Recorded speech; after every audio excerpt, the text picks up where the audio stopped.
Welcome to Denver Theory Lab. Denver Theory Lab? Okay. Denver Theory Lab.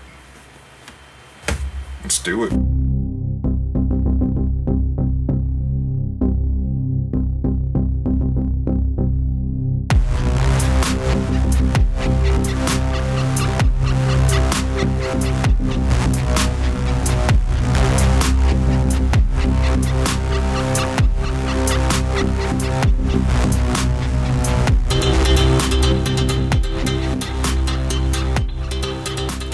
Welcome to Denver Theory Lab. I'm Jesse, And I'm Kyle. where we aim to investigate and explore theoretical and practical ideas, conspiracies, events, and practices from an objective point of view to expand our range of thinking. You can make donations at paypal.com at Denver Theory Lab. You can find us on Facebook, Instagram, or email us at denvertheorylab@gmail.com. Please send us any questions, comments, or topic suggestions. What is this topic you've been chirping at me for a week and a half now? So it all started off with trying to just look into ancient civilizations and try to build off of some of the things we've looked at and talked about before, but where it led me was not where I intended to be looking or to be researching at all. So it starts off with Atlantis and some ancient civilizations, old buildings and megalithic sites. And, before this is all over, it's going to end with our current age and some talks about the procession of the Equinox, if our listeners are familiar with that.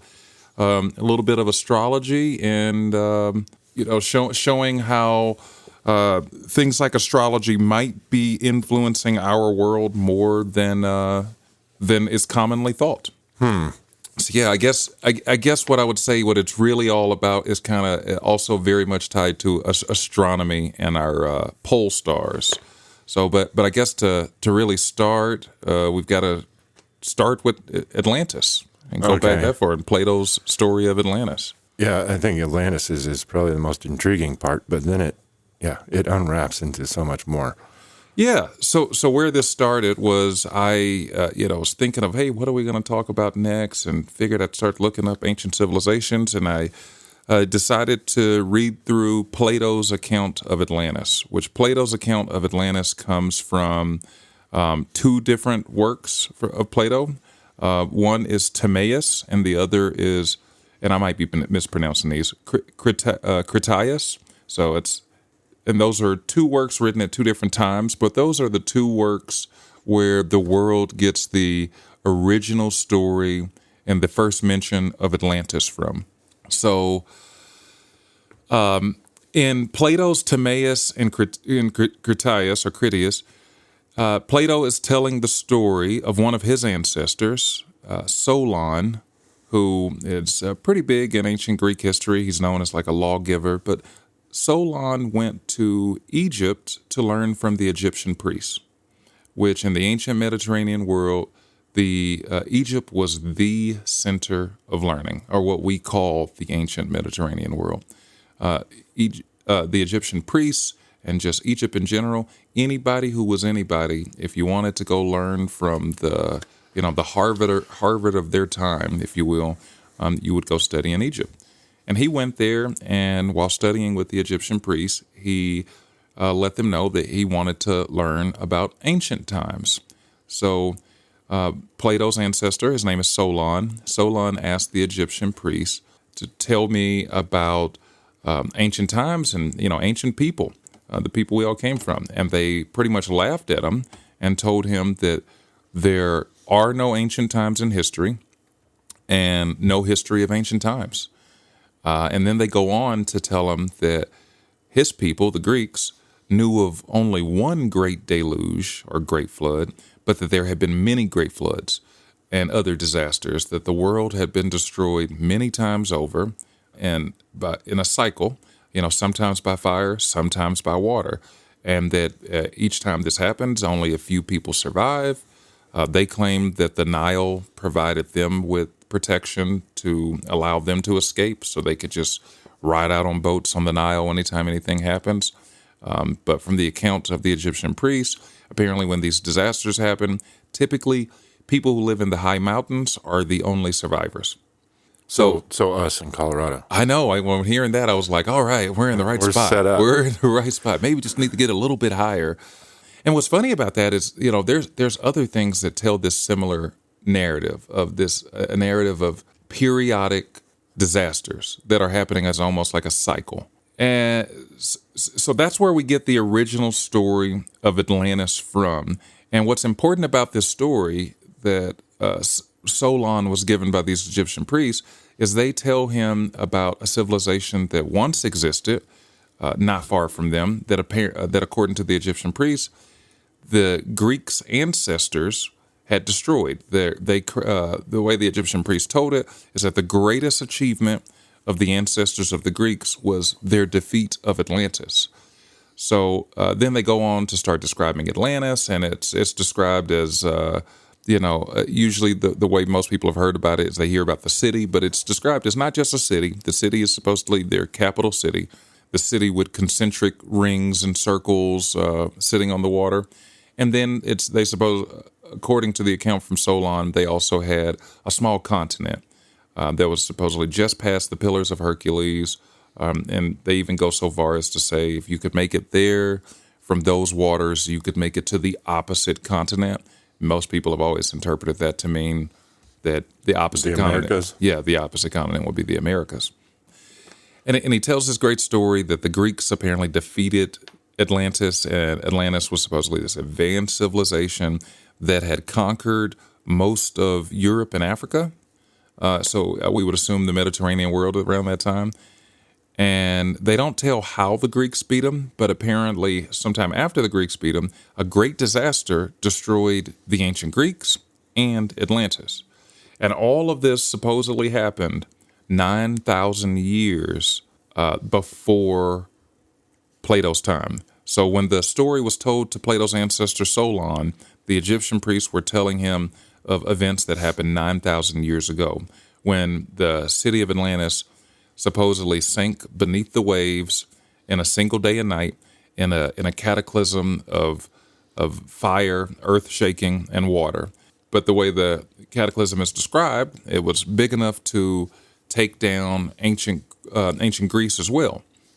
So that's where all this research started, and where my original intention was to look up information to sort of talk about the Younger Dryas impact theory, or the theory that around the end of the last ice age, humanity was civilized, maybe more advanced than we are now, and that something happened to destroy civilization and that we had to recover from. So, Okay, explain Younger Dryas to me. yeah, so the Younger Dryas is just one of the way Younger Dryas impact, is that an asteroid or? It's thought of to be an asteroid or maybe mini asteroids. So the Younger Dryas is the time period at the end of the last ice age. What is the Dryas? Is it like an asteroid belt, or is it just a group of asteroids? That's a good question. What is, and that Dryas is Dryas, and I would bet it has something to do with an asteroid. It may be a place on the planet. Let's see. So in the context of the Younger Dryas, Dryas refers to Dryas octopella. So it's a plant, a small, hardy, flowering plant that thrived in cold tundra-like conditions. So it's talking about so they named it that's after the plant that survived the whole thing? I guess it must have been a plant that must have thrived in that time period. So they named that time period after that plant. So there's several archaeologists and people who, study our history. One prominent one being Randall Carlson, and a more well-known name, Graham Hancock. They have pushed this theory that our ancestors were advanced long before the 6,000 year date, the 6,000 years in the past date that were given by mainstream historians as the beginning of agriculture and when we stopped being cave people and decided to become civilized. So these guys, they think that we were civilized before, and that monuments like the pyramid, the Great Pyramids of Giza, Göbekli Tepe, and even spots like Serpent Mound here in the Americas were built long before 6,000 years ago. And there's a lot of evidence to support that they were. The pyramids, for example, are designed to be like a star map. And any civilization or any people who have a knowledge of astronomy, you can play back the clock to figure out exactly when the night sky would have matched that layout. Because even though the Earth goes through cycles, day, night, we go through the year, there are small changes that happen over a long period of time. The Earth is going through many cycles, and the biggest one of those astronomical cycles is called the precession of the equinox. Okay. So, well, over time, certain galaxies and stars are going to move closer or farther together, and our point of view is going to slightly change as well. Right. Well, and according... And our skewed vision, I guess, like more than just the point of view. Like part of this is the Polaris, our North Star, our axis of turning of the Earth is changing. It is changing. Yeah. Right? That's one of the things uncovered in this research. So a lot of people might have heard about the precession of the equinox, but essentially, yeah, it's just the Earth moving through space over a long period of time, roughly 26,000 years. And as we go through that period, where the Earth makes a big circle, essentially, where we will go through all the signs of the zodiac. So the North Pole, if you will, is pointing at one of those constellations and making a big circle over that 26,000 year period. I had heard of the precession of the equinox before, and I think a lot of people probably have. But what stunned me in my research was learning that as we go through the precession of the equinox, the pole star changes. So anybody familiar with astronomy would know that Polaris is our current pole star. If you take a time lapse of the night sky throughout the year, all the stars make a circle. They kind of end up exactly where they began, except for the one in the center that doesn't move, which is Polaris. But apparently Polaris does move. It just moves very, very slowly. And Polaris has only been our pole star since about the year 1500. So as the world moves through the precession of the equinox in this long 26,000 year cycle, we actually move through 12 different pole stars in a never-ending cycle, and each pole star remains our pole star. So sitting above the North Pole, basically not moving if you were to do a time lapse of the sky for roughly 2,000 years, and that 2,000 year period has been called many names throughout history. Some people call it a Platonic month, or let's see, I've heard different names for it. Platonic month is, I think, what is the one I've heard the most. Platonic month refers to the star that we're pointed at? Or which sign of the zodiac we're under. Oh, okay. So that entire cycle of us being under one of them is one entire Platonic month. So when I learning that the pole star changes, that sort of fascinated me. I said, okay, and so then I went to figure out how many pole stars we have, and I said 12. That number seemed significant to me because if you think about any pantheon, almost all the pagan pantheons, all 12 gods, Jesus, 12 disciples. It's like the number 12 you see repeated over in spiritual and other sort of traditions a lot. So I was like, okay, there seems to be some significance there. And where that then led me is looking at the precession of the equinox as we go from age to age. Every civilization throughout the world all had these stories that as you reach the end of an age, so like right now we would be considered in the age of Pisces. The end of an age is supposed to represent the complete destruction and rebirth of mankind, of the world, of our souls, of our civilization. And I guess before I always thought about that as more just sort of symbolic, like, it's the zeitgeist is changing, our consciousness is changing. But what this research started to lead me to believe is that something significant happens in the world as we go from one age to another. So 12,000 years ago, when this fall of Atlantis happened, I started to look at it through the lens of, well, what if it was just the end of an age and they were losing a pole star? So, of course, we don't have much history from 12,000 years ago, so we've got to fast forward a little bit further in time. But the account told to Plato from his ancestor that Solon got from these Egyptian priests, the civilization has been destroyed many times over, sometimes by fire, sometimes by flood. That matches a narrative from other civilizations. The Mayan long count calendar, the long count calendar was not supposed to. It was not supposed to be counting down to the end of the world. It was supposed to be counting down to the end of the age. Oh. But still, they thought it was significant to know when the end of the ages is. So that tells me that they knew something big happens at the end of an age. How far does the Mayan calendar go? Well, famously, the mainstream interpretation was that it was supposed to end in 2012. But let's see if was that science. the end of an age? I believe there's different interpretations, so I don't think everybody agrees that it ends in 2012. Some people say like 2025, 2030. Yeah, okay. Let's see. According to Google, the Mayan long count calendar ended a major cycle on December 21st, 2012. A major cycle, but not the entire calendar. Yeah, because the calendar is not supposed to measure the end of the date marked the completion of a 5,125 year cycle at the beginning of a new one. Similar how? So they believe that one age was ending in 2012 and a new one was beginning. Now, it's interesting they say for 5,000 year cycle. How many cycles are in the Mayan long count calendar? Because it's concentric circles. Yeah. I mean, well, potentially endless cycles if it's a circle. Yeah, I'm wondering if what's the smaller cycle beyond the 5,000. Okay, so the long count period, say they break it down in day and then 20 days and then 300. So what their version of a week is? Yeah. Oh, a week? What's their a week? version of a week is 20 days. It looks like one win-all is 20 days. I wonder what they were basing that on. Well, I'm just trying to look for what cycle is smaller than the 5,000. So they break it up into 13 baktuns. But, so they might not have the exact same year breakdown, but it's the same general idea. This idea that the world and history is this series of cycles, which there's a lot of reason to see why they could come to that conclusion. Nature is nothing but cycles. But they believe that's how the world operates, that it goes into these cycles where when you can break the world down into ages, essentially.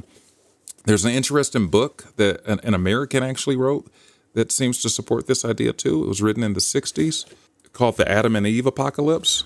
And the Adam and Eve Apocalypse, let me make sure I get the year right on this.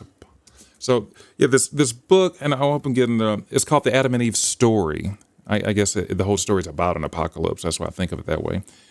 This book, written in 1963 by a guy by the name of Chan Thomas, called The Adam and Eve Story, tells the exact same story that Plato's ancestor Solon was given. It tells that roughly a little bit over every 2,000 years, I think it's every 2,160 years, according to that book, that the world is destroyed by cataclysms and sudden revolutions on the surface of the earth that ends up leading to tidal waves or tsunami waves, from the Pacific that would be so huge that they would cross the Rocky Mountains. That's massive. Yeah. I mean, and just think of what kind of world-shaking, cataclysmic stuff you got going on to even have something like that happen. And if that's going on, you probably have other stuff like that too. And so what the book pretty much says, it starts off by saying like, hey, as it was in the days of Adam, as it was in the days of Noah, so shall it be again. And it is basically saying that every 2,000 or so years, the world has these cataclysms that nearly destroy all of humanity. And, it only takes a few of us to restart humanity. And then, we have to climb back out and rebuild civilization. Okay, take me back to Atlantis then. Okay. So Solon's given this story that Atlantis destroyed in a single day and night, this huge catastrophe that supposedly destroyed ancient Greece too. So now I believe there's a lot of monuments and markers, including the pyramid, that mark whatever this catastrophe was. So if you got the pyramids, they are lined up astronomically to the last pole star, Thuban. You have Serpent Mound here in North America, built by the Native Americans. I believe it's in Ohio. It's a huge mound shaped like a serpent, and apparently the mound is built in a meteor crater. So I look at that and I say, I really doubt they didn't know they were building it in a meteor crater. I would think that's intricately related. You've got Göbekli Tepe, the site in Turkey that has all its animal reliefs and columns, and even one column that seems to indicate showing a comet.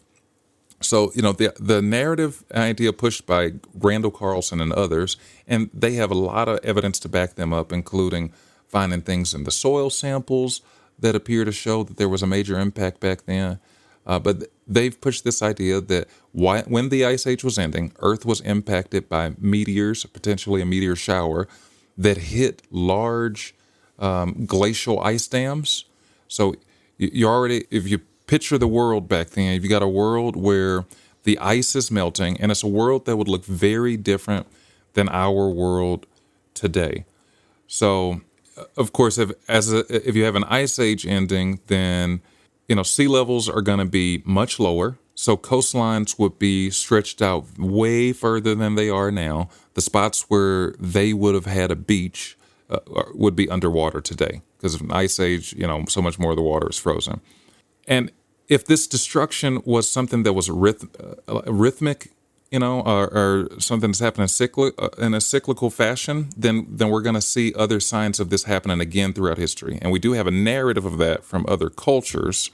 So you skip ahead past Atlantis, and we see other cultures seemingly getting the exact same, or going through the exact same thing. So, but a little bit more about Atlantis is just talking about some of the things that Plato said about them. And this kind of ties into the things that we've talked about in past episodes of frequency, cymatics, and all of that great stuff. And I thought this was just fascinating. Also, not something I was looking for when we were doing this. But so, according to Plato, and this is in the same work of the book Timaeus, where he describes Atlantis, he talks about the cosmos being built on musical ratios. And I'm gonna quote Plato here from the book Timaeus. He said, he divided the whole mixture lengthwise into two parts and joined the two together, again at their middle, like the letter X, and bent them into a circle. He made one the outer and one the inner circle, and he assigned to each motion and harmony with itself. So back then, Plato and many others, the people who were in the Pythagorean schools back then, they believed music was a branch of physics, an important, very important science, as important as math. Well, so it technically is. It's vibration. Well, right? yeah. It's all vibration, and it's all different relative frequencies, all exactly a certain amount of distance apart from one another, meaning the next note or half step or But our world the today entire doesn't. octave. We don't give music that same importance, though. For us, music is entertainment. Yeah, they're trying to suppress it in schools now too. Yeah. So here's another quote from Plato there, talking about the importance of music as a branch of physics, and he said, "We must pursue astronomy and harmonics together, in order that we may perceive how both depend upon the same system of numbers." So, like for our listeners, if you might have missed this in past episodes, some of the things we've looked at in past episodes is how a lot of these megalithic constructions, pyramids, temples, they're built with a big focus on the acoustic resonance. And we've talked about in the past how you could use sound and frequency to liquefy soil, to levitate things. So one idea I came across when looking up all of this is that the folks who lived in Atlantis, whoever the people were who were living at that time period in civilization, this was the time that they had that great understanding of the science of sound more than we have now to be able to use their voice like a superpower. If we, there's so many stories from other religions that talk about how we've the lost knowledge of the past. And there's some that talk about how the priests used to know the exact words to bring about certain powers, words to bring down fire from heaven. And so it's like what it's the more I learn about this, the more I'm thinking that they knew how to use frequency and sound in ways that we cannot comprehend now. But if everything is just vibration and frequency, theoretically, there should be some frequency you can send out up there at the sky and cause a reaction that would bring lightning down. Yeah. But if somebody knew how to do that, we would think they're a god. Well, yeah, you're a sorcerer, Yeah. warlock, or something. Burn them at the stake. Yeah. So yeah, and Plato told his students to study harmonics, the mathematics of sound, alongside astronomy, because both reveal the order of the heavens. This is according to Plato. So, for him, vibration wasn't a metaphor. It was mathematics. It was geometry of motion itself. And yeah, I find that just really interesting, given that the people back then were able to build things that we can't wrap our mind around how they built them. And we pretty much throw up our hands and look at the pyramids and go, well, it must have been slavery. You must have had to force everyone to do it because there's no other way that you could do something so marvelous. Which I think there's got to be other ways. I think that's an overly simplistic way of looking at the past. And I think this science of sound, there's so much we look up that it seems to lead us back to this. There's just so much about sound theory and acoustic levitation that. Now, and the craziest thing I saw for Atlantis, kind of tying in sound. I'm not saying I believe this, but it's cool to imagine. I stumbled across this online. Someone suggested that they were very knowledgeable with the science of sound and all of that, and so much so that they had built this city perfectly in tune with the frequency of their pole star at the time, and that when the pole star began to shift and the frequency change, that's what led to the fall of Atlantis. I don't know that I accept that, because if you look at Plato's account of Atlantis, he describes the disaster that took down Atlantis as also taking down the ancient Greeks. Yeah, I mean, I wonder. Well, the Greeks supposedly defeated Atlantis too. Right, that was supposedly their greatest achievement. So it was a combination of war and technological failure and an actual astronomical event. Yeah, or maybe altogether. Maybe their civilization had been so tuned to the frequency of the pole star that all of their technology was based on that. So when the frequency begins to change, everything fails. All of a sudden, what worked before doesn't work anymore. How much of our current technology is tuned into Polaris?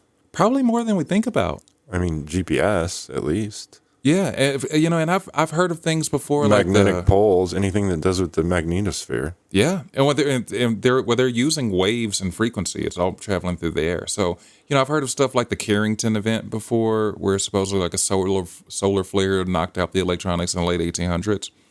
But looking at it through this lens, it's like, well, yeah, how much of our technology is dependent on the frequencies and vibrations of the Earth remaining as they have been for the last 1,000 or so years. And, and if once some small tweak in that, if all of a sudden the stuff we know as science just stopped working, if the electronics just stopped, yeah, I think people would, it would be a religious event for sure. People would automatically say God's unhappy or something like that, if all of a sudden it all stopped. Well, how many frequency dampeners were installed before or after this event? Yeah. Well, yeah, that leads us back to what we were saying before. Back to the pyramids and all kinds of other... Or if they're dampeners or amplifiers. So, yeah, so where that, it just led me to... After discovering there's new pole stars, that was pretty huge, and kind of just going from there, I really looked at a lot of the monuments trying to say, hey, are these memorializing an event? Serpent Mound probably supports this idea the most to me, because Serpent Mound is constructed in a meteor impact crater. So I'm looking at pictures of it right now. I don't see evidence of a meteor crater at all. Because the crater's that big. Oh. Yeah. Zoom out much farther. It's very interesting. I can see why they call it Serpent Mound. Yeah. And it's supposedly, it's hard to tell from... But it was constructed by whom? Well, we don't know. Native Americans, maybe? The Native Americans who were here when the Europeans got here, they said it was there when they got there. So they don't claim to have built it. In one picture, it looks like a sperm.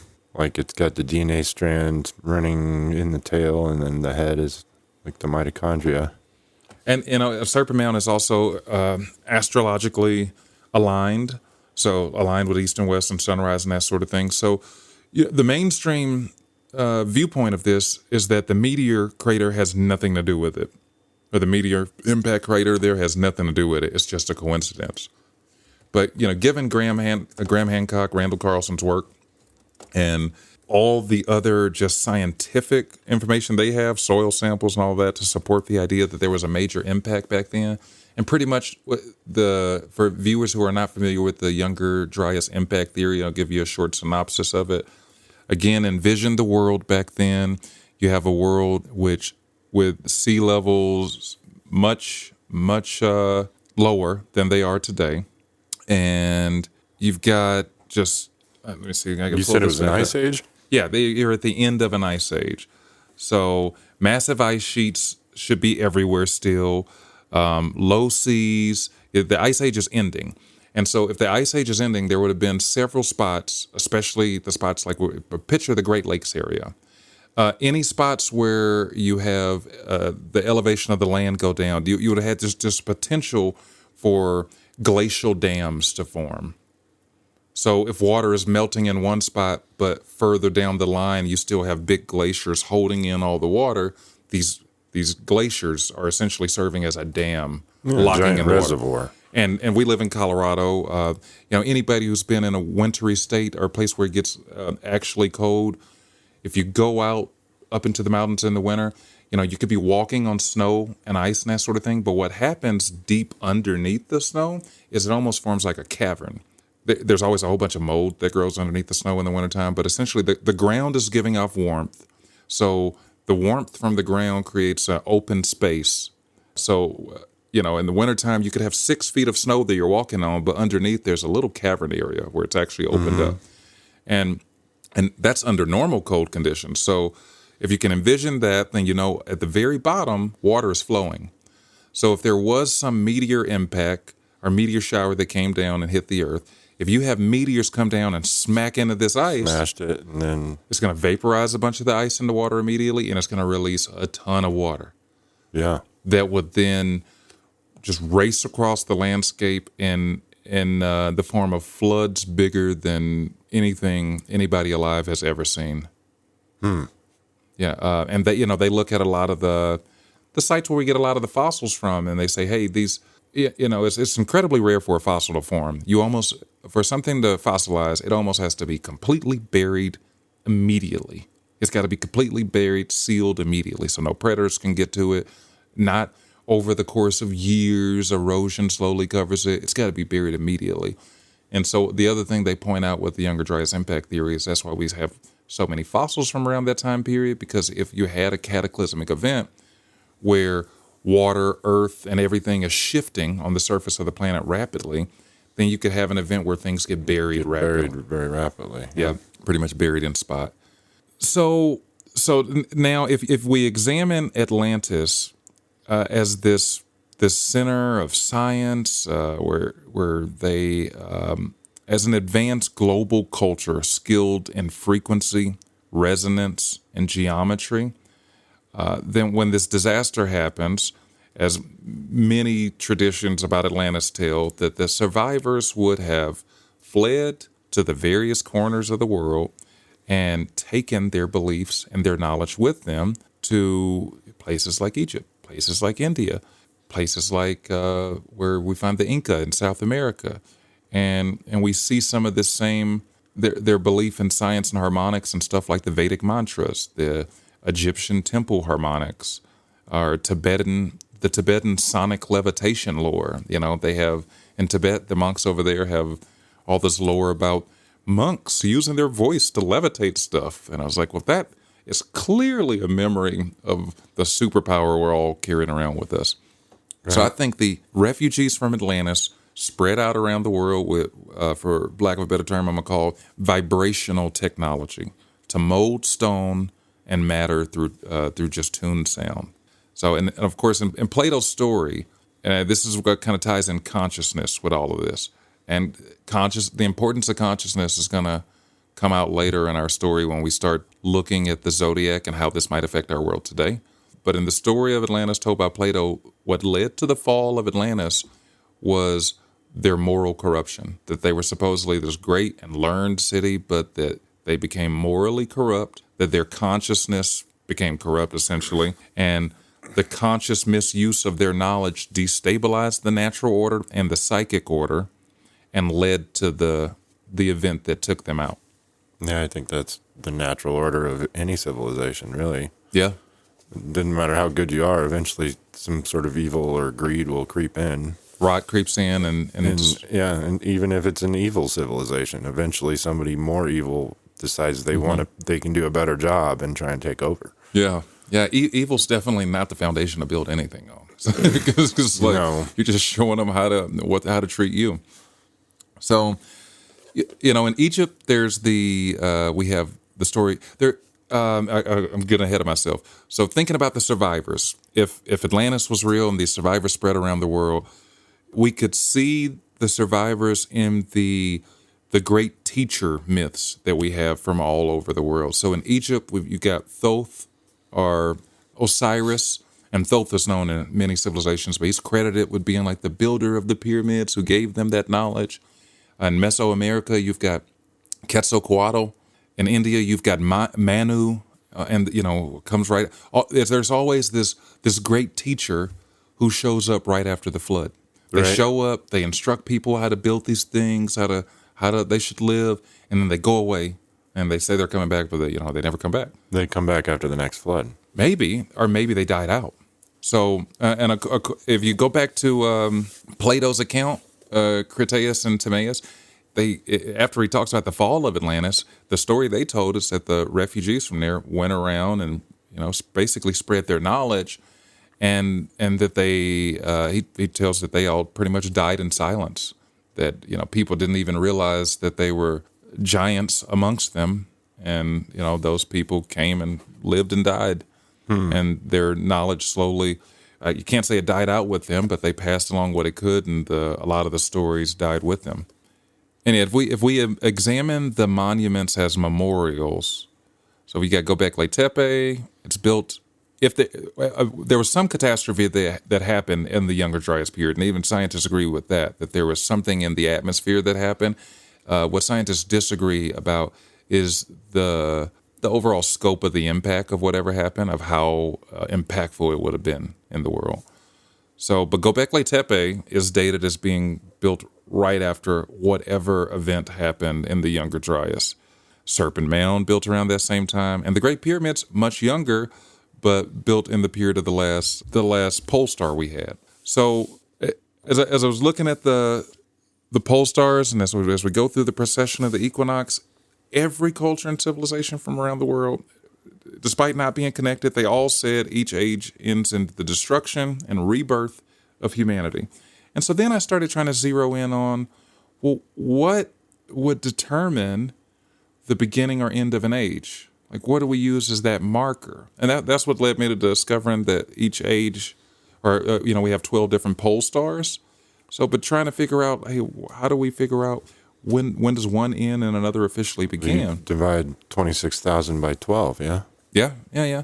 But still, it's trying to think of, well, what really determines the mark? So, because in my mind, if I think about it, hey, Polaris is our pole star now. And according to scientists and astronomers and that sort of thing, Polaris will reach its peak alignment in the year 2102. So roughly 2100. But 2102 is when it's supposed to reach peak alignment. And after that, Polaris begins moving away. It will remain the pole star for, a long time after 2102, supposedly, but it begins moving away. And the common understanding of astrological ages, 2100 is supposedly when the age of Aquarius begins. So the minute the pole star starts moving away signifies the age is over. The actual math of 26,000 divided by 12, is that the right number? 26,000? Mm-hmm. For total astrological encompassment, 26,000 divided by 12 is 2,166 in a third year. 2,166? Yeah. Yeah, roughly, which follows. Yeah. But you said that there's... So, and I guess... In earlier conversations, you said that the age is roughly 2,100, but then there's like 1,000 years in between that it's like roughly. Chaos. Roughly, yeah. So if you... Because it's still changing, because it's two different pole stars fighting over Well, I think because we the have energy, more or less. I think it's because we have no pole star. But before we go further on the pole star, I want to throw out just one more thing. There's a scientist who's already done work to try to figure out how these celestial rhythms, as we go through the precession of the equinox, how they affect life on Earth. So there's a guy, Russian scientist, came up with something called the Milankovitch cycles. And the Milankovitch, what he did with the Milankovitch cycles is pretty much he looks at how as the Earth moves through its different positions over this long cycle, how that affects climate and the world. So 3 different things that he essentially looks at: the Earth's eccentricity, so the shape of the Earth's orbit, and that has roughly 100,000 year cycle. And then there's the obliquity, so the tilt of the Earth's axis, and then the axial precession, the wobble of the Earth. And all of these things, those are all all variables in the changing of the pole star. Yeah, well, all of those things More or less. happen as we go through the precession of the equinox. Right. So, but he looked at, so essentially he was looking at, hey, as we move through the precession of the equinox, how does it lead to environmental changes? And all of these things lead to cooling phases. So if a cooling phase in the axial for the obliquity of the Earth and the eccentricity, like if both of those are in part of the pattern that ends up leading to things to be cooling, when both of those line up, it leads to ice ages. And in summary, all he did is he figured out that, hey, as we go through this long cycle, it leads to the ice ages beginning and ending, which of course an ice age would affect civilization. Yeah, absolutely. So already there's the natural, how it's affecting the natural world in a slow cycle. It's, that's already established science, but how it's affecting in other ways or in a more dramatic way, just from the pole star. Kind of makes me think about the global warming argument. Like some people are like, it's totally BS, and there's nothing we can do about global warming. It's just going to happen. And then there's other people that there's plenty of stuff we should do. And then there's another angle that I'm thinking of, like maybe people that believe in this whole procession, that it's better to have a much hotter Earth when we go into the ice age, so the ice age isn't as extreme. Yeah, could be. But I would probably, if it was up to me, I would take the viewpoint that to fight against nature is it's futile. It's futile, yeah. And so anything when Mother Earth is done with us, she'll shake us off. Yeah, and I think if we're doing stuff that we think we can outsmart and outdo nature, I think nature's going to surprise us and have a few tricks up its sleeve. So, because for every action, there's an opposite reaction. So, if we're trying to fight the cooling cycle by making it, warmer, I'm sure there's going to be effects of that. Yeah, there's consequences. So, but yeah, if you can picture the zodiac, essentially for our listeners, picture the zodiac wheel, and at each of the lines dividing one sign from another, that would be where a pole star is. So you have 12 pole stars total. And one of the best ways, I think, to sort of... Oh, there's a diagram. Give me a visual aid here. One of the best ways I figured to kind of envision this, if you're looking at that, or you could even look at a clock. So in between the 12 numbers on the clock, those can represent our 12 pole stars. But when we're in between 1 o'clock and 2 o'clock, we have no pole star. So remember, the pole star is the one star that is not moving. All the rest of the stars, if you do a time lapse of the sky throughout the year, make a circle and it doesn't move. So in a way, and this is how the ancients talked about it, the pole star is the axis mundi of the world. It's the world axis. It's the world tree. It's it's the center of rotation. It's so much. Yeah. And if it's the axle, and when I thought about it this way, I was like, well, that makes so much sense. If it's the axle upon which everything's rotating, once we don't have a pole star, well, things are a little bit chaotic, and it kind of wobbles, and it's not steady. Wobble until we find a new one. And that would make climate and everything else chaotic. And if you believe that astrology is affecting our consciousness in the way that, most people who do follow astrology believe, as you're looking at this diagram, I don't think the writing is right. I wanted it to make me an image, but it couldn't get the star names right. Well, what you said, we're moving into Aquarius from We're moving Pisces? into Aquarius. Yep. Out of the age of Pisces into the age of Aquarius. It would be here at roughly Yeah, but this don't trust 3:30. But don't trust this image ChatGPT made. Oh, ChatGPT made Because it doubled up on a lot of stuff. I wanted it to make me an image because I was trying to get more images to like throw in a video. But yes, so what should I look up to find that image? To find an image like that, you couldn't find one. Oh yeah, I'm sure you can. Let's see. What would you call that? Pole star circle diagram. Let's see. Okay, so Civilization and spirituality gradually decreasing. Dun, dun, dun, dun, dun. Drifting there 12,000 years. Civilization and spirituality gradually increasing during these 12,000 years. That's not good. Because we're on this side. we're in the decreasing. Yeah, I hope this chart's not We're right. right at the top of the decrease. I hope this chart's not right. It's only going to get worse. Thank God I won't be around to see it for the next 10,000 years if this is right. I need this chart to be wrong. What does it say there? 4,800, where we're at? Satya Yuga?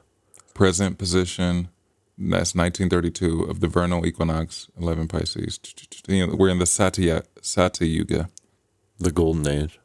Then go into the Silver Age. 10,000 years, we're in the Silver Age. But it's getting worse. So Golden Age becomes the Silver Age, becomes the Bronze Age, then Iron Age, Bronze Age, and then a cycle of increase. Oh, yeah, okay. Yeah, I hope this isn't right.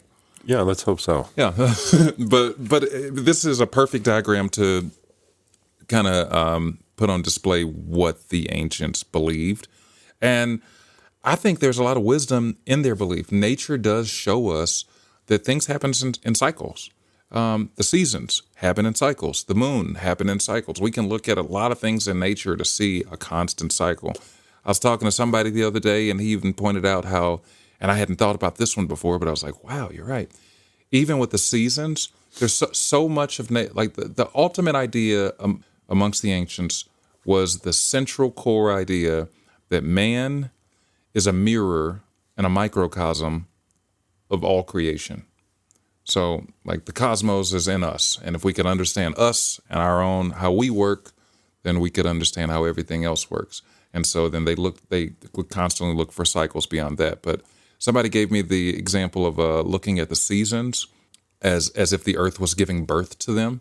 So before the seasons change, we always have like a really windy period. Yeah.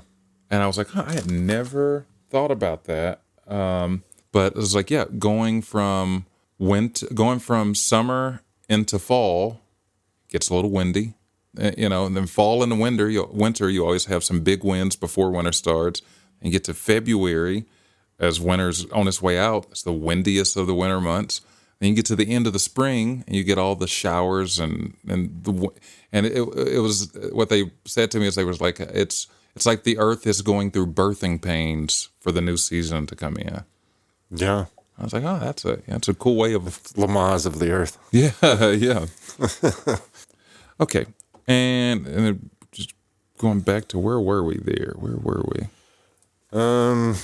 You're talking about the pole star being like Thoth, the Quetzalcoatl, India, monuments and memorials, I believe. Yeah, and we already talked about Serpent Mound and the Great Pyramid being aligned to Thuban, which seems to indicate that when they built it, that star was the pole star. So the idea that the ancients had was that when the heavens lost their guiding star, the seas would rise, and memory of the old world would go away with it. And to further kind of envision this, what I would say is that you could almost imagine each of the pole stars like spokes on a wheel. And when we are lined up with one of them, things are supposedly better, and once we're not with them, then that's when the trouble comes in. And I guess the last part, now we talked about already some of the thinking that the ancients had around the science of consciousness and vibration. So I want to just quote Plato's teacher, Socrates. So Socrates was influenced by the Pythagorean ideas that all things are number. The Pythagoreans also claimed that planets make a literal music of the spheres. So in the work Critias, the priest tells Solon that the Athenians once possessed great wisdom before the floods, an echo of the lost harmonic science of the age of Kronos. So, this notion of vibration, consciousness, matter being shaped by that, I find just incredibly fascinating, how that ties to a lot of the things we've already looked at in past episodes. So, and the Younger Dryas event being a trigger for this catastrophe, I think lines up, And in the next episode, what we're going to do is kind of follow the survivors to see where their story ends up leading. We got to jump ahead in history to do so. But when we do, I think we're going to have some pretty great stuff to look at, and just a little bit more to set the stage here for what the pole star, how the pole star has been described by other civilizations. Other civilizations have broken time down into ages of man, ages of yugas, or ages of the suns, and that sort of thing. So essentially, and this is what we're going to look at in future episodes. So just a little teaser. I don't want to go into it now, but I looked at playing through history for where we have recorded history, and surprisingly found that the heights of humanity, when the ancient world was at their greatest that we know of in recorded history, the old kingdom of Egypt, the Hanging Gardens of Babylon, the Library of Alexandria being built, it was all built when the Earth was under the last pole star. And when that pole star left, the ancient world collapsed. Egypt turned into a desert. You had crusades, crucifixions, and just oppression all the world over. The world was a pretty dark place. The literal dark ages happened. And then when our current pole star arrived, just in time, right on time with this arrival, the world goes into a renaissance. We go through a scientific revolution, an industrial revolution, and the technological revolution that we've all lived through. And if the pole star really is affecting this, like all our ancients thought, then it could be behind climate change, like you were saying. It could be behind why the world's going mad and we're seemingly going to destroy ourselves before the environment ever gets a chance. Yeah. And it also sets the stage for what comes next. If the pole stars really are as important as our ancestors all believed, then in a way, we're living at the crucial moment before the clock strikes midnight, before the beginning of a new age truly gets here. So, but I've got all of that to dive into in our other episodes, but I don't know, we could dive into a little bit more of all of this for the ancient spots. And what do you think? Do you think the survivors from some civilization that fail are the people that carried out the science of harmonics to the corners of the world? Before I give you my answer, I think we should talk about our sponsors. Oh, yeah, we should. Shimmerwood Beverages. You can find Shimmerwood Beverages at shimmerwood.com. You can use our exclusive discount code, DTL2025, to get 30% off, and all of your contributions in buying Shimmerwood gives us 15% commission. It's award-winning CBD seltzers combined with full-spectrum CBD with natural fruit shrubs, delivering a refreshing, stress-relieving drink that eases tension, promotes relaxation. You can enjoy our exclusive discount again at shimmerwood.com, DTL2025. They're very tasty. You can mix it with anything you want. Doctor it up a little bit if you need a little more flavor, or you can slip by everybody else that's drinking alcohol and have yourself a little CBD. And then, let's see, we got another great beverage. You could also take with you if you're going out to some event and don't want everyone to know that you're not drinking like the rest of them. Just bring you a bottle of Good Feels. And Good Feels offers a new era of refreshment with crafted, high quality, natural ingredients, beverages. Their products provide a consistent, enjoyable, uplifting experience, perfect for any occasion.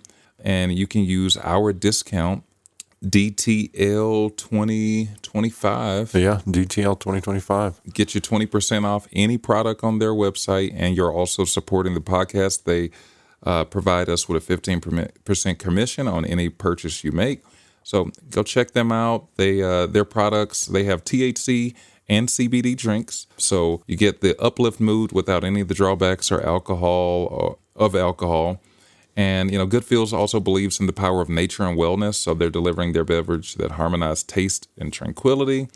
And, if you're looking for trying to have some relaxing evenings, go to a social gathering, anything like that, and just want to add a little bit more relaxation to that, check out Good Feels.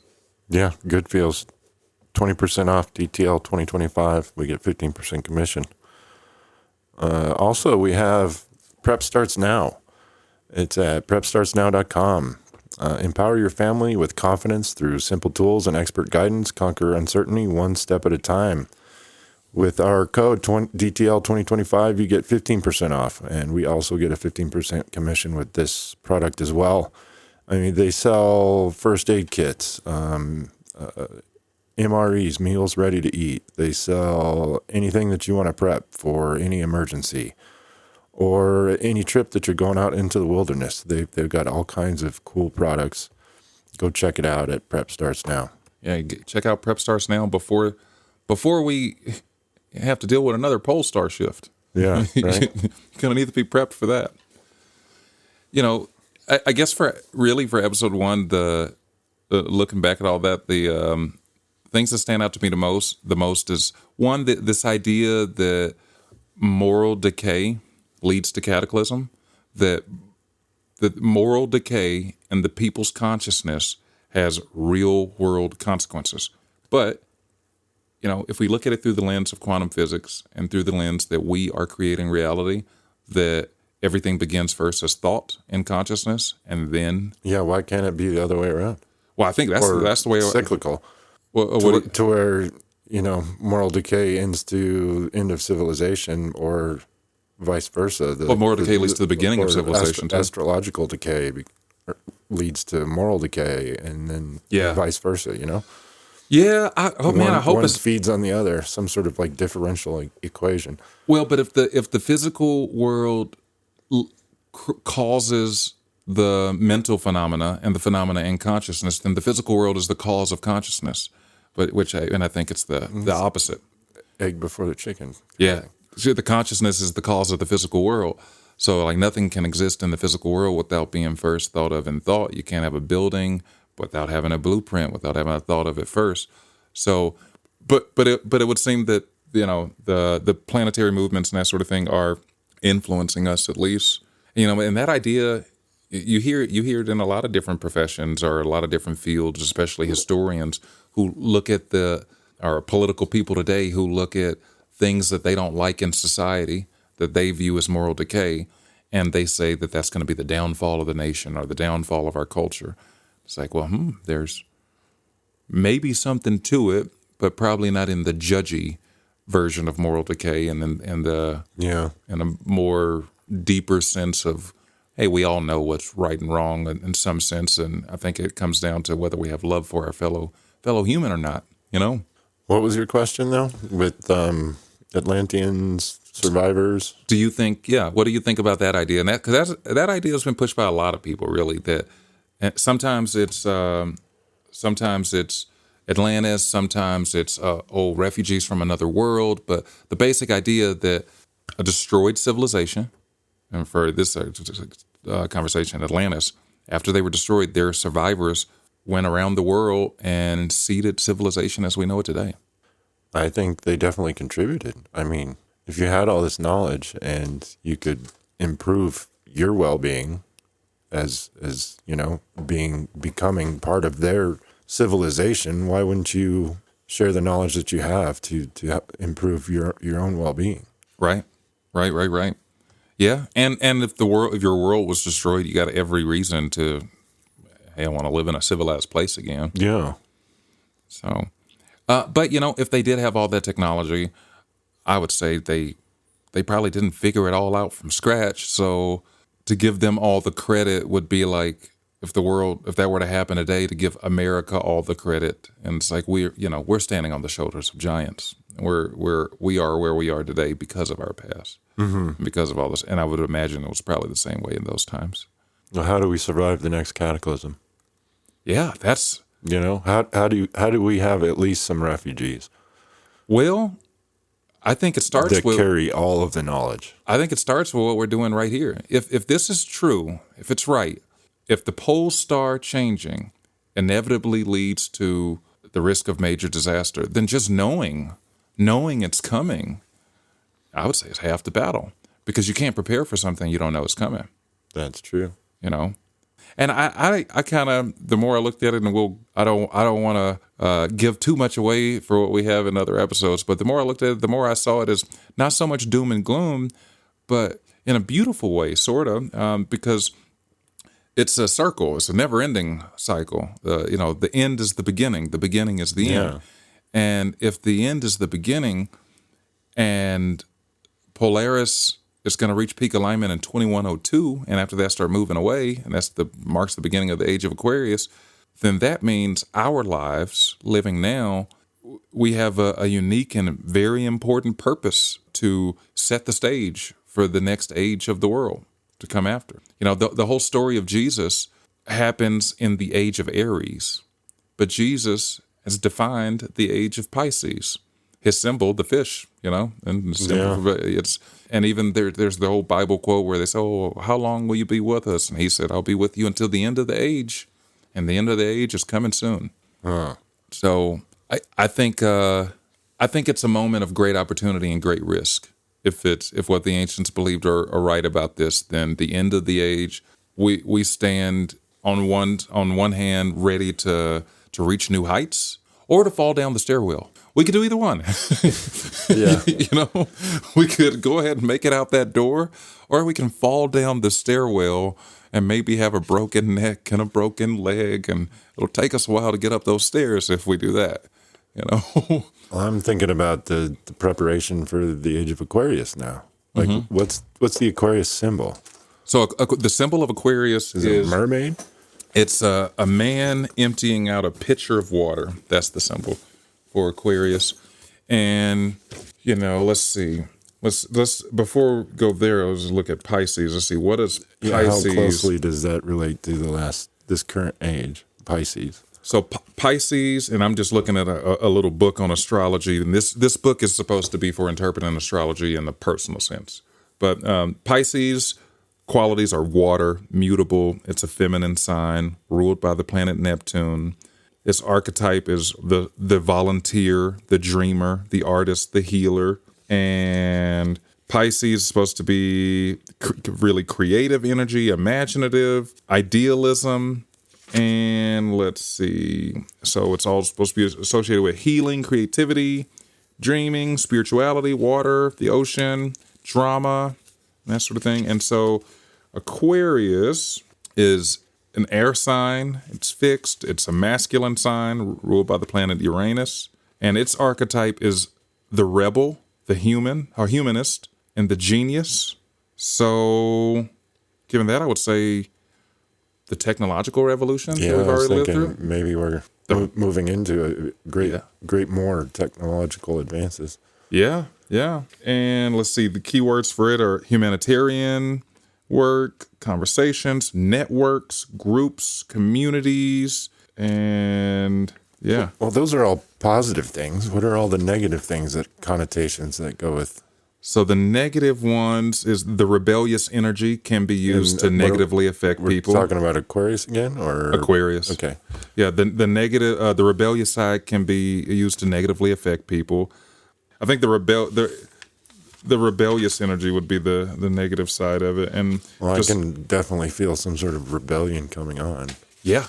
I was both for the rebellion side of that and let's ask ChatGPT, because this book I just opened is all about astrology for the individual, So let's see. In this same chat that I've been asking everything about Atlantis and everything, each zodiac sign for its qualities that may define an age in positive and negative ways. So let's see what we got here. What does ChatGPT think for our ages of the pole star great year? So Aries, the ram, the positives, courage, conquests, pioneering spirit, birth of empires, heroic myths. Negatives, aggression, dominance, war cults, empire worship. Then age of Taurus, the bull, 4,000 BC to 2000 BC. Fertility, agriculture, stability, art, material prosperity. Negative, stagnation, idolatry, attachment to matter and wealth. Then Gemini. Why did it skip ahead? It does that every single time. It skips ahead. It skips ahead.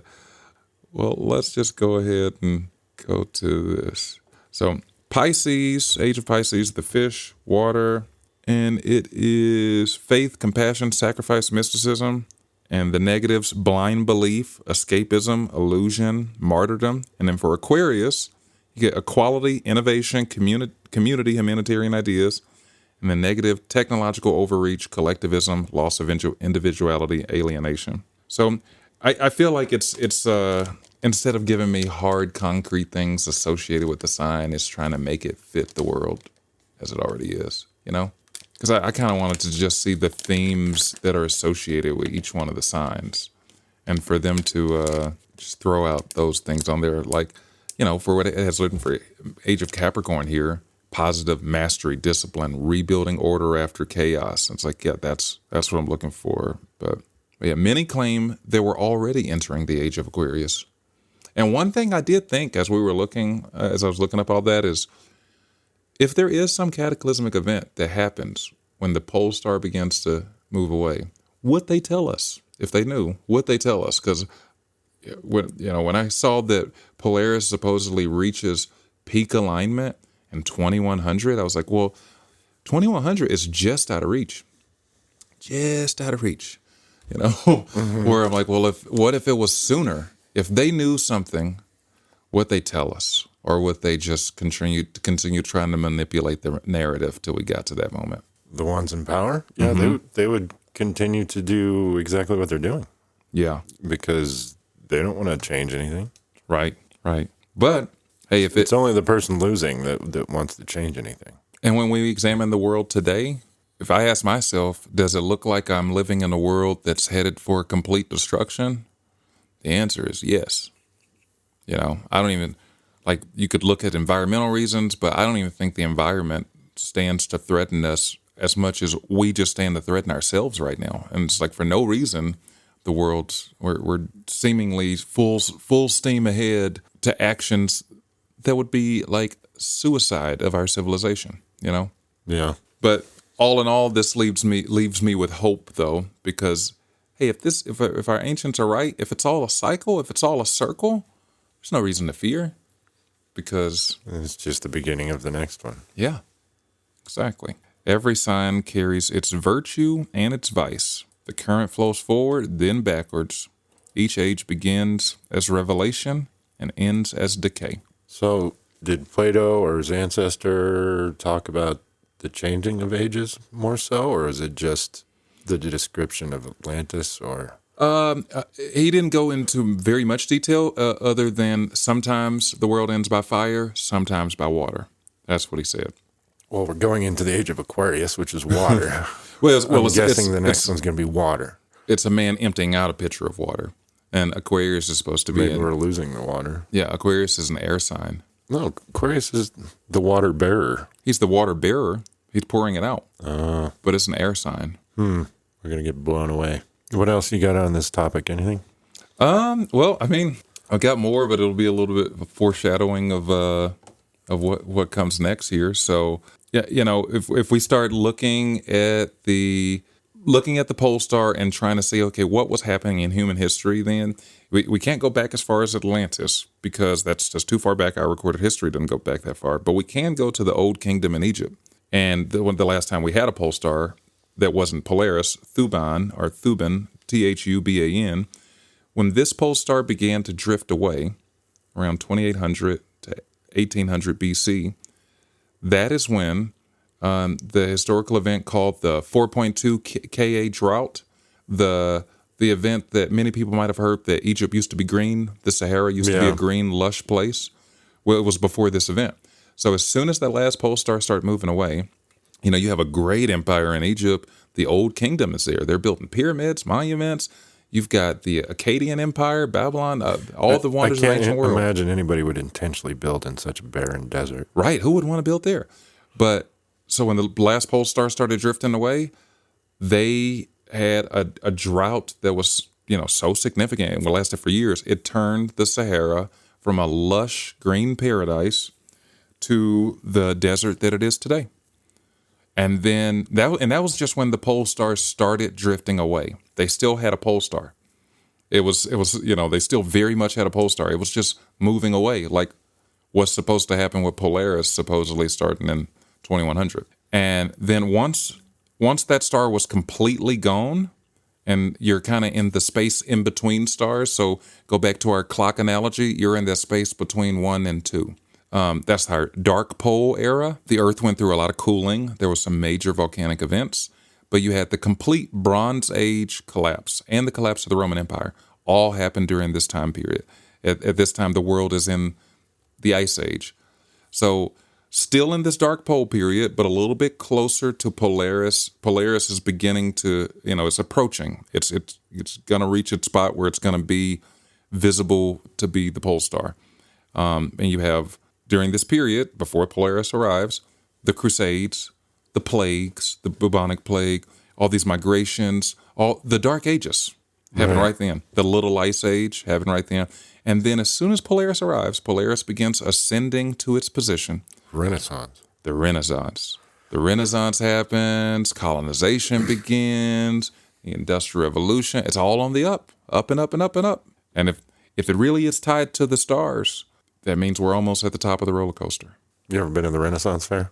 I haven't. I want to go. It's lots of fun. Yeah, I'd like to go. There's one in every state, but the one here in Colorado is extra fun. Yeah, I know you went there this past year. I usually go at least once a year, sometimes twice. I got sisters who go. They always send me the picture of them with a giant turkey leg. Yeah, turkey leg. My favorite's the Scotch egg. The Scotch egg. It's a hard-boiled egg wrapped in sausage patty, and then they bread it and then deep fry it, and then serve it with some honey mustard. It's delish. That sounds good. Yeah, and I guess another interesting thing is that even though I said dark pole period, so before Polaris was there were two stars. They weren't pole stars. They were just near the pole that people used as, they described them as the guardians of the pole. Yeah. They were used to navigate and that sort of thing. So but it took a while for people to even be able to see that. And, as I was reading through all of this, the first thing that came to mind is, how many people have ever heard the theory of the pole shift? I had heard of that before, that the pole shift was going to happen, and that's the disaster that the Mayans were worried about. And it's like, wait a minute, what if it is pole shift, and it's just not the pole like I was thinking about it? It's not the North Pole and South Pole the North and South around. swapping. It's an actual star. It's a star. But what if that star is directly tied to our magnetism and our tilt? Could be. If if there's some sort of energy alignment happening with that, it could be directly tied to it. But yeah, as I was going through this, I was just like, wow, I have heard so much about the pole before, but I had never thought about it like that.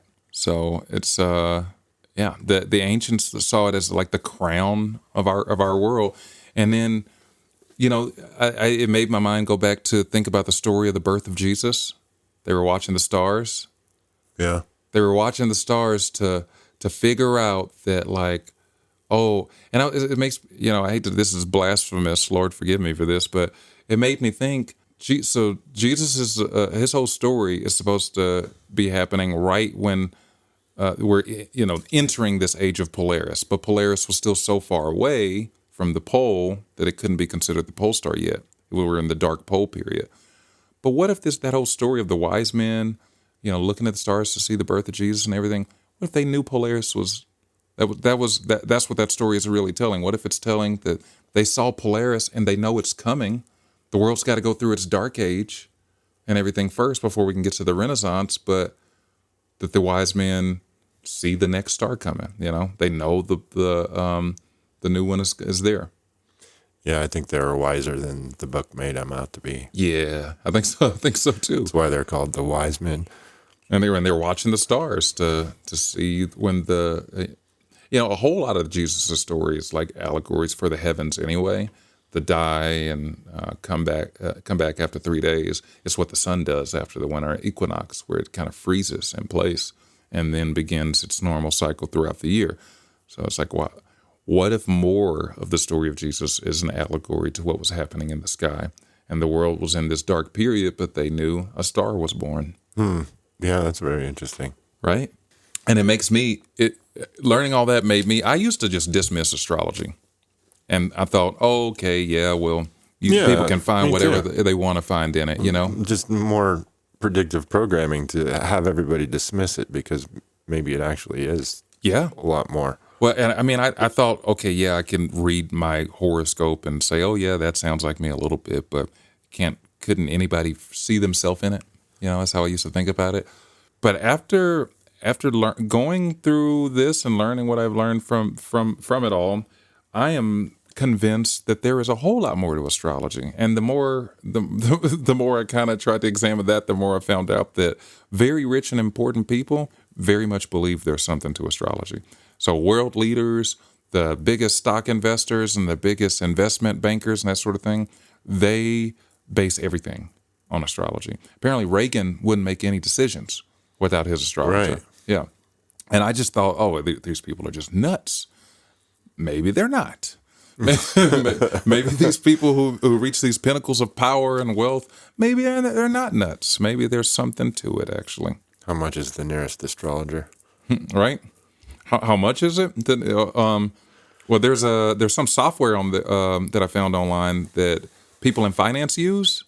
$5,000 to have a software that just tells you drop in the bucket if you're a billionaire. Yeah, but that's a whole lot of money just to know the astronomical alignments at various dates when you're looking at a stock price. So this software tells you, taking into account the position of the stars, to make investments. Yep, and people pay $5,000 for that tool to be able to do that. So I was like, well, I kind of want it. Yeah, I do too. I don't want to pay $5,000 for it. But, people forever have attributed great importance to that. And I was talking to another friend who he said to me, and it's another guy he's Christian, and I grew up Christian upbringing. And he said, well, do you think it's sinful or to be looking into that or studying the astrology? And I said, well, no. The way I thought about it, especially as the more I learned, I said, well, how could it be sinful just to have the knowledge? So if you think about like a sailor out on a boat, and the sailor knows how to look at the stars to navigate, there's nothing inherently bad in having that knowledge. And so if this really is how things work... Is it sinful for a priest to understand how to perform an exorcism? Yeah, right. Well, and they'd have to understand exactly what the demons are and what they do. You know? And I see it as like, if this really is how things work, it's just understanding the mechanics of the world you live in. Right. And how could it be morally bad to understand how things work? It can't be morally bad, just having knowledge. And maybe, like all things, knowledge can be used for good or for bad. Yeah. So I'm sure there's some people out there who learn this sort of stuff and start trying to figure out how they can take advantage of, whatever energy is coming from up there, or even take advantage of civilizations when they know that things are on the way down, Because if all of this is true, then, while we have a great opportunity to set the tone for the world to come, I would also say that we're living at a time where we have a great challenge to how do we make it so entering the next age is not going to be some nuclear holocaust, where they end up having to dig up the remains of our computers and that's What's this binary code they used to use? Right. It must have been their religion. That's they're gonna be our computers and the stuff in them is gonna be their Babylon and Sumeria. Yeah. Well, guys, Thanks for joining us. You can make donations at Denver Theory Lab on PayPal at Denver Theory Lab. Find us on Facebook, Instagram, or email us at denvertheorylab@gmail.com. Please send us any questions, comments, or topic suggestions. Yeah, and stay tuned next time where we will continue this discussion and kind of look at other civilizations and how this cycle has affected us in recorded history before we finally get to our current period and get to discuss what we maybe can expect in our lifetimes and to see. Till next time. All right.